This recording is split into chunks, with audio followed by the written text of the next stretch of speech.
Olá pessoas, aqui é o Aresius e eu venho trazer aqui um guia de status para o Grand Chase.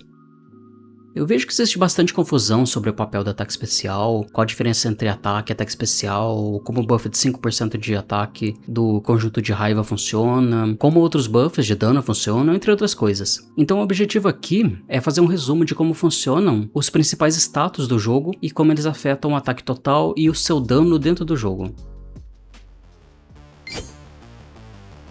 No Grand Chase existem diversas formas de aumentar o dano do seu personagem. Temos os status básicos como ataque, ataque especial, crítico e dano crítico, que são propriedades padrões na maioria dos equipamentos e sistemas do jogo. Você pode adquirir esses status através de equipamentos como o verdadeiro dragão de ferro, o equipamento do vazio, ou sistemas como a coleção de heróis, coleção de cartas, coleção de visual chase, despertar, entre muitos outros. Além desses status básicos, também existem os buffs que são encontrados em alguns sistemas. Os principais são o sistema de ponto chase, os núcleos de apoio da harmonia, o sistema de despertar e as runas de habilidade. E por fim, mas não menos relevante, existe também o dano de ataque pelas costas. Ele é encontrado no equipamento do vazio, alguns personagens da coleção de heróis, no núcleo de apoio da destruição do despertar e em alguns títulos também. Na prática, o ataque especial é somente um valor extra que é adicionado ao seu ataque. Na fórmula de dano atual, esses dois valores são somados e vêm antes de qualquer outro valor multiplicativo que é aplicado na fórmula. Isso significa que para o dano de uma skill, 1000 de ataque tem o mesmo peso que 1000 de ataque especial, por exemplo. Então na prática, como a maioria dos personagens causa dano principalmente com skills, o ataque e ataque especial meio que viram a mesma coisa. 1000 de ataque ou 1000 de ataque especial vão acabar causando literalmente o mesmo dano para as habilidades. E é por isso que a gente acaba encontrando salas como 7.0 ou 70k, que a gente vê bastante no Abyssal. Isso significa que é simplesmente a soma do seu ataque com o seu ataque especial. Talvez as coisas comecem a ficar um pouquinho mais complicadas aqui, mas vamos lá. A maioria dos status são aditivos, mas as suas categorias são multiplicativas. Isso significa que os atributos são somados em categorias diferentes, e essas categorias são multiplicadas entre si. O único status que funciona de forma completamente aditiva é a Lança Infernal. Então, essas caixas que o jogo tem são o dano crítico, os buffs de uma forma bem geral, o ataque pelas costas, o dano aéreo, a contaminação, a diferença de nível, o tipo de inimigo, os debuffs de quebrar e ignorar a defesa e, por último, o dano base. Bom, então começando pelo multiplicador do dano crítico.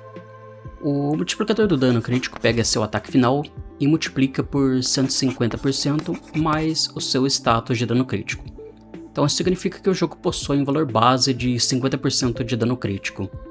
Já o acerto crítico, apesar de ele não influenciar de forma direta no dano, ele vai fazer o balanço entre os hits críticos e os normais, ou seja, conforme seu crítico aumenta, o seu dano médio aumenta. Então, se você tem, por exemplo, 500% de dano crítico em status, a contribuição do dano crítico para o seu dano vai ser simplesmente 150% mais 500%, ou seja, o seu ataque final vai ser multiplicado por 6,5.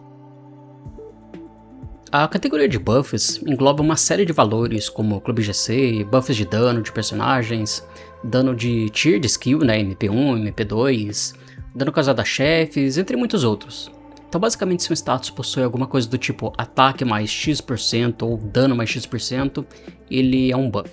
Então se você tem, por exemplo, um Clube GC Premium, que dá 10% de dano, buff do ponto chase com 20% de dano em todas as habilidades, 12,5% de dano causado a chefes e 7,5% de dano ao atacar e ser atacado. A contribuição dos buffs para o seu dano será simplesmente a soma desses valores, que vai dar 50%. Logo, o seu ataque final será multiplicado por 1,5.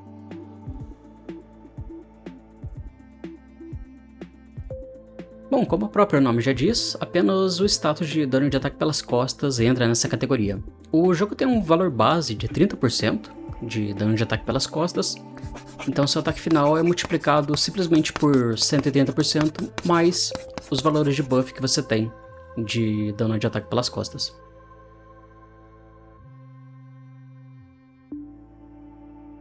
Bom, essa é uma categoria que não tem nenhum status dentro do jogo ainda. Só o valor base de 50% que é considerado. Então, quando você causa dano ao inimigo enquanto ele está no ar, seu dano é multiplicado simplesmente por 1.5. A contaminação funciona como um balanço entre o debuff de contaminação e a resistência à contaminação. Então ela multiplica seu ataque final por 100%, menos o debuff de contaminação, mais a resistência à contaminação. Se a sua resistência for maior que o debuff, então o seu dano é simplesmente multiplicado por 100%, que é a mesma coisa que 1, ou seja, o seu dano não muda nada. Além desse debuff de contaminação que atua diretamente no seu ataque final, também tem um buff permanente de 200% de dano crítico, 20% de crítico e 30% de dano de ataque pelas costas. Esses valores não dependem da quantidade de resistência que você tem. Eles sempre vão ser aplicados, mesmo que você tenha 100% de resistência. Essa categoria de diferença de nível ela é meio esquisita. Ela não tem nenhum status associado a ela, e ela está relacionada com a diferença entre o nível do seu personagem e o nível do inimigo que você está enfrentando. Então, conforme o nível do inimigo fica menor, mais dano você vai causar a ele. Então, ele funciona da seguinte forma.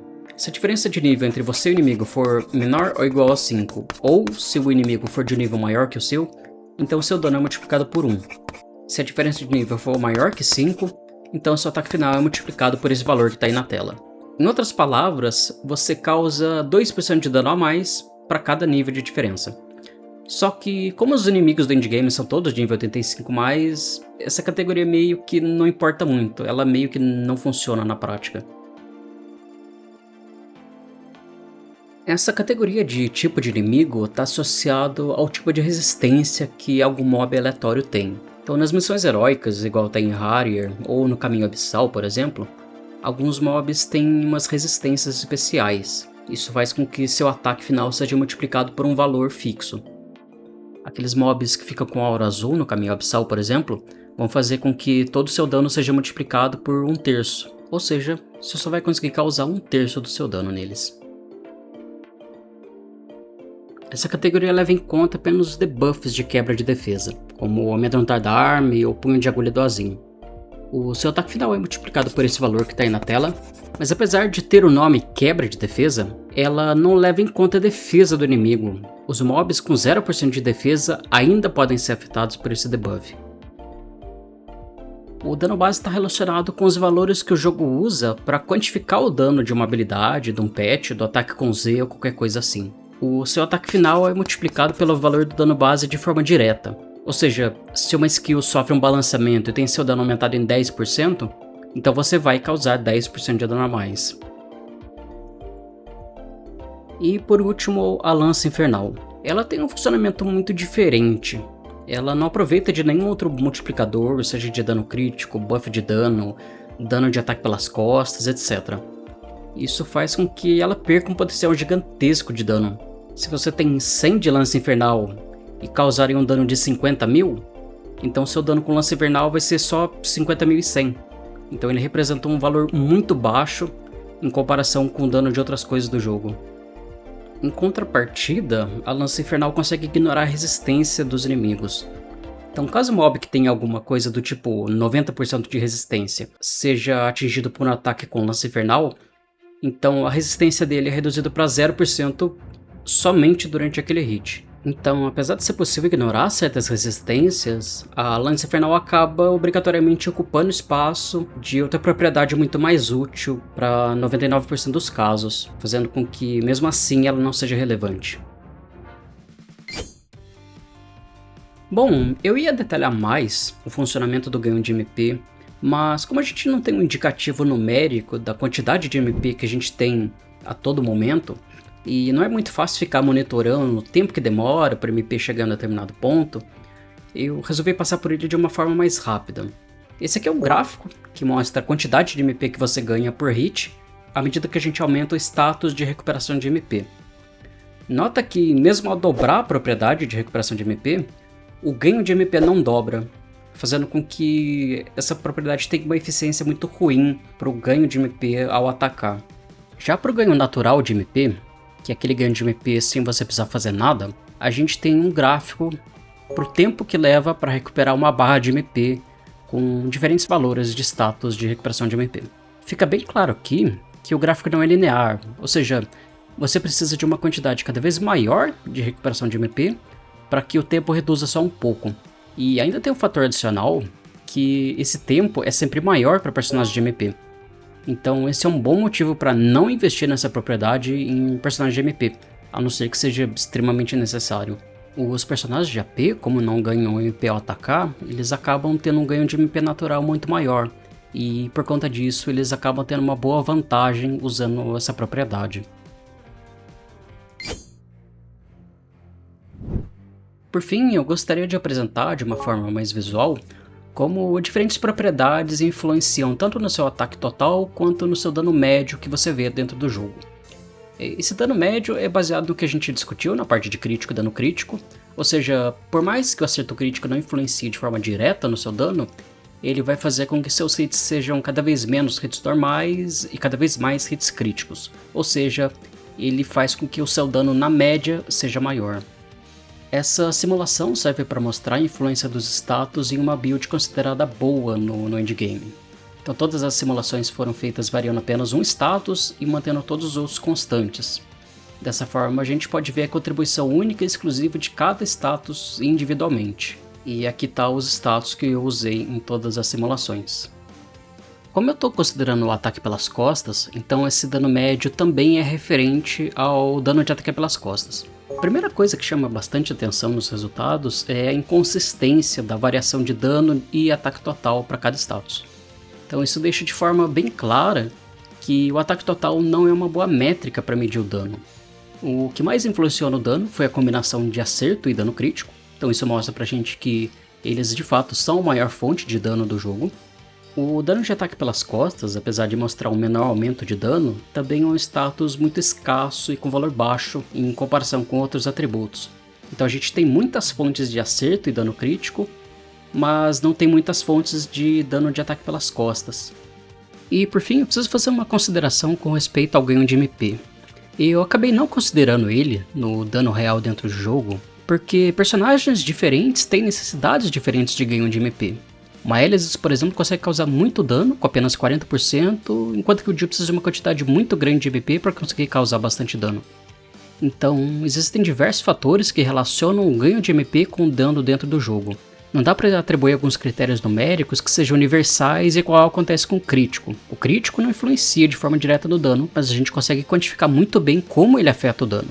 O MP não, e é por conta disso que eu acabei não considerando o ganho de MP para o dano dentro do jogo. Bom, ao invés de precisar ficar quebrando a cabeça, testando diversas builds diferentes para ver qual fica melhor, você pode simplesmente usar a minha ferramenta para calcular o dano antes de precisar gastar qualquer recurso dentro do jogo. O link para ela está aqui na descrição e fixado nos comentários. Aqui você pode colocar seus status, seus buffs, selecionar os diversos buffs que a gente tem dentro do jogo, o dano base, que a gente já discutiu anteriormente, selecionar a DG e o inimigo, e a calculadora vai te dizer quanto de dano você vai conseguir bater lá dentro do jogo.